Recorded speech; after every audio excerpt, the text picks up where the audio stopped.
Bonjour à toutes et à tous. Étant donné le caractère sensible de cette capsule, je précise qu'aucun des propos tenus n'a vocation à être sorti du contexte global de la vidéo. Merci pour votre intelligence et votre tolérance. Emmanuel Salomon, à tout de suite. Les lesbiennes sont très masculines et n'aiment pas porter de robe. C'est juste une idée préconçue, une idée reçue. Tout d'abord, on va essayer de définir ce qu'est une lesbienne. Eh bien, une lesbienne, c'est une femme ayant une attirance physique, amoureuse ou sentimentale à l'égard d'une autre femme. C'est ce qu'on appelle une femme lesbienne. C'est une femme ayant une attirance physique, à la fois physique, sentimentale, amoureuse à l'égard d'une autre femme. L'idée de dire que les lesbiennes sont très masculines et n'aiment pas porter des robes n'est autre qu'une idée reçue. C'est une idée préconçue. Ça n'a rien à voir avec la réalité. Associer en général les lesbiennes à des comportements masculins est nettement injustifié. Une femme très féminine peut être lesbienne, tout comme cette femme peut être bisexuelle ou bien hétérosexuelle. L'expression de genre ne devrait pas être confondue avec ce qu'on appelle l'orientation sexuelle. L'expression de genre n'est pas synonyme de l'orientation sexuelle. Alors, les lesbiennes ne sont pas très masculines. Il y a des lesbiennes qui portent des robes, tout comme qui portent des pantalons. C'est-à-dire, l'expression du genre ne définit pas l'orientation sexuelle d'une personne. J'espère que cette vidéo vous a plu et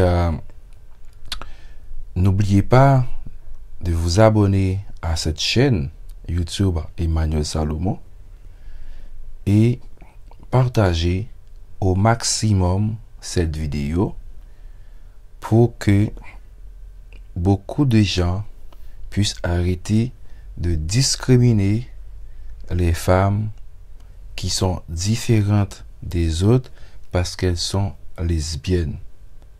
Alors, les lesbiennes, les femmes bisexuelles, les femmes hétérosexuelles, elles sont toutes des femmes. Elles doivent être respectées et appréciées de tous et de toutes. Merci beaucoup. Je vous donne rendez-vous mercredi pour une autre vidéo, pour une autre capsule diversité et discrimination. C'était votre ami Emmanuel Salomon, aka Baon de Pungui. Bye bye, à bientôt.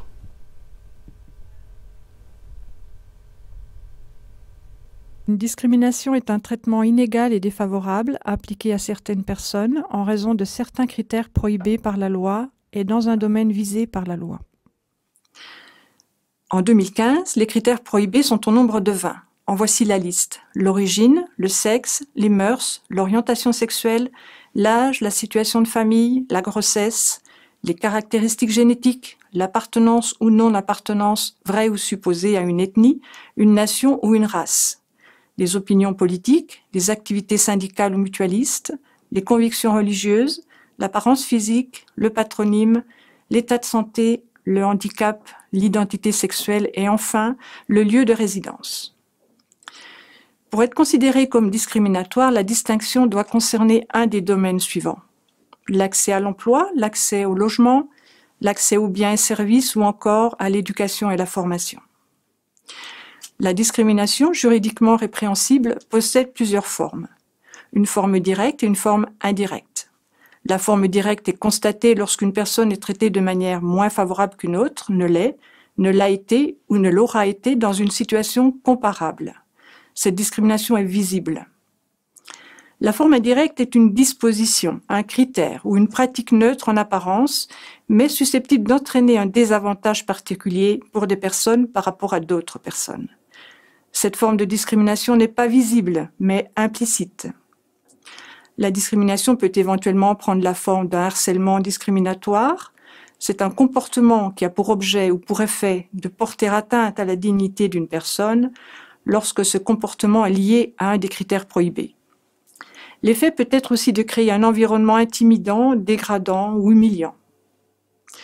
Enfin, la discrimination punie par la loi peut aussi avoir l'aspect de rétorsion lorsqu'une personne fait l'objet d'une mesure discriminatoire pour s'être plainte de discrimination ou pour avoir témoigné sur de tels faits, ou encore d'injonction lorsqu'il est demandé à quelqu'un d'avoir un comportement discriminatoire.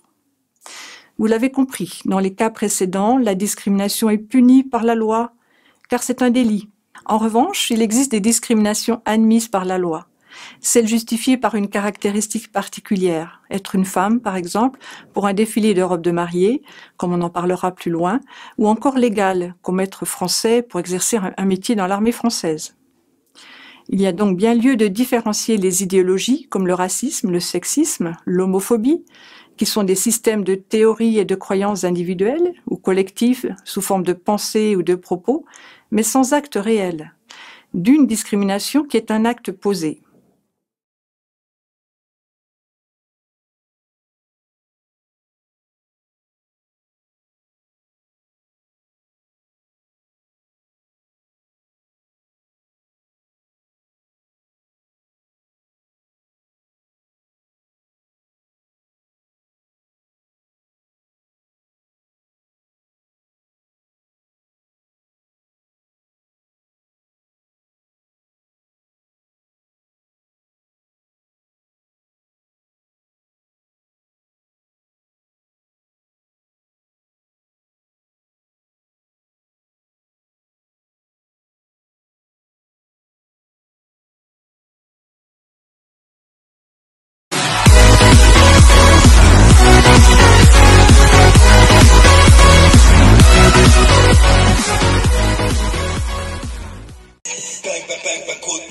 Ustedes pueden aceptar mi negocio o aceptar las consecuencias. Plata o plomo.